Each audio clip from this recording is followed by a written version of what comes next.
dangerous, badly maintained. The governments in charge of them say, what can we do?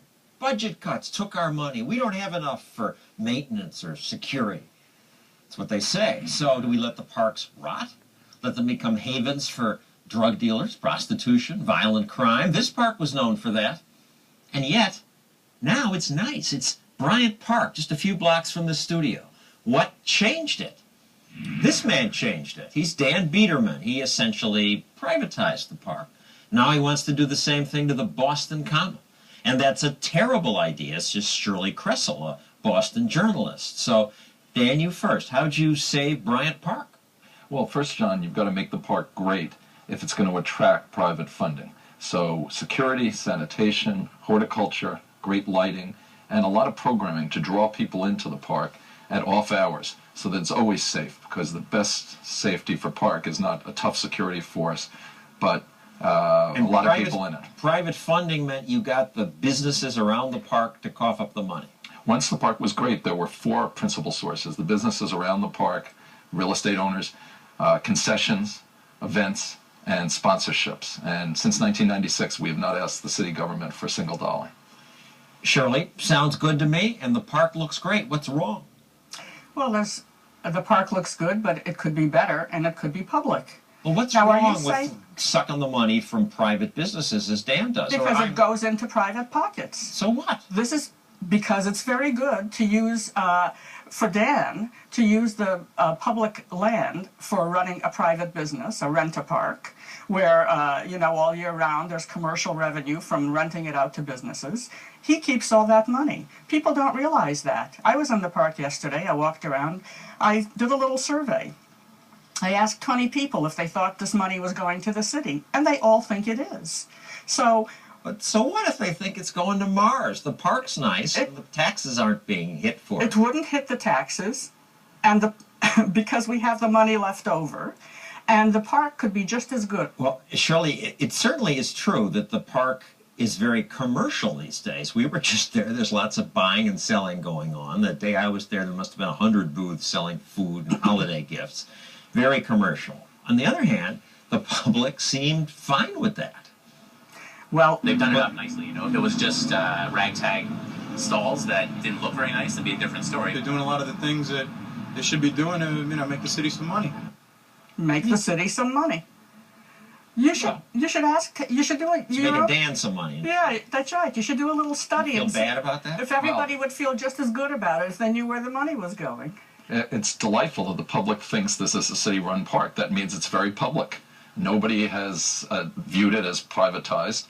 And the final answer to these arguments is every dollar that's earned by concessions and sponsorships and events in Bryant Park goes right back into the park. All of that money is earned in these ways. And the way we can afford to provide private skating, public skating for free, which we do, is from those booths and from a sponsorship from City, which has been very generous. CITI.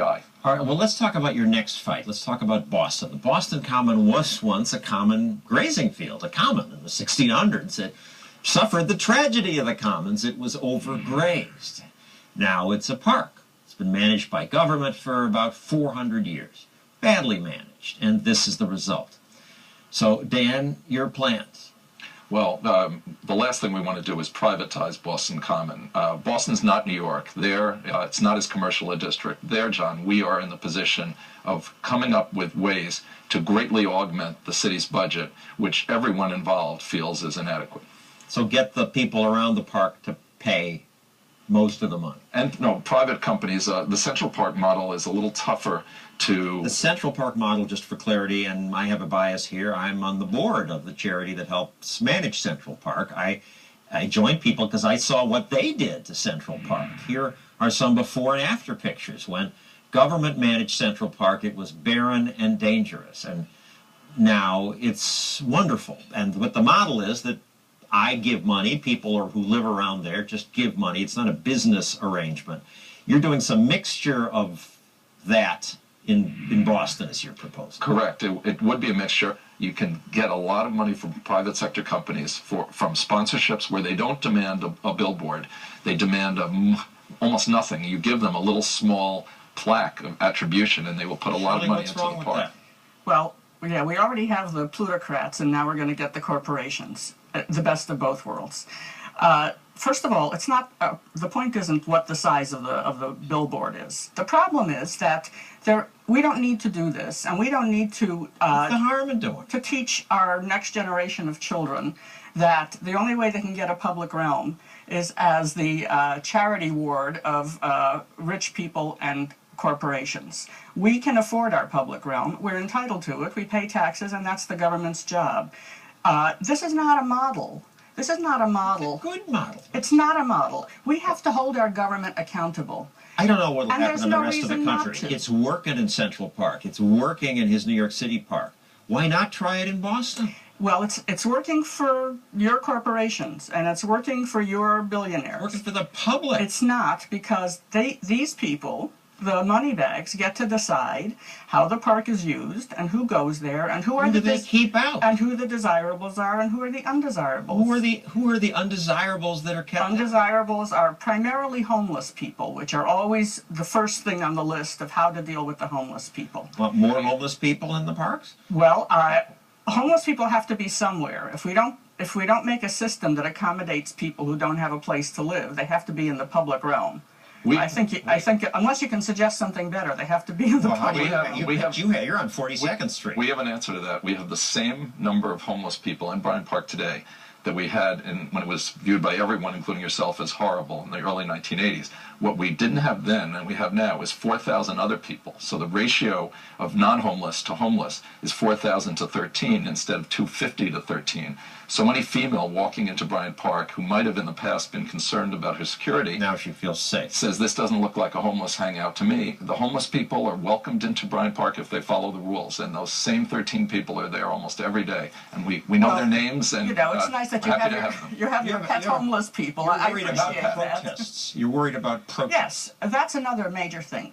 When people get mad at their government, they have to be able to take it to the streets or the parks. And that's one of the most, since time immemorial, the purposes of public space.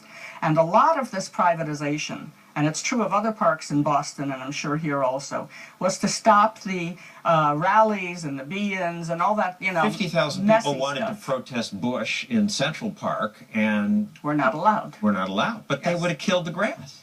What's more important, democratic free speech or the grass? You can replace the grass. Oh, you It can would do take both. 2 years.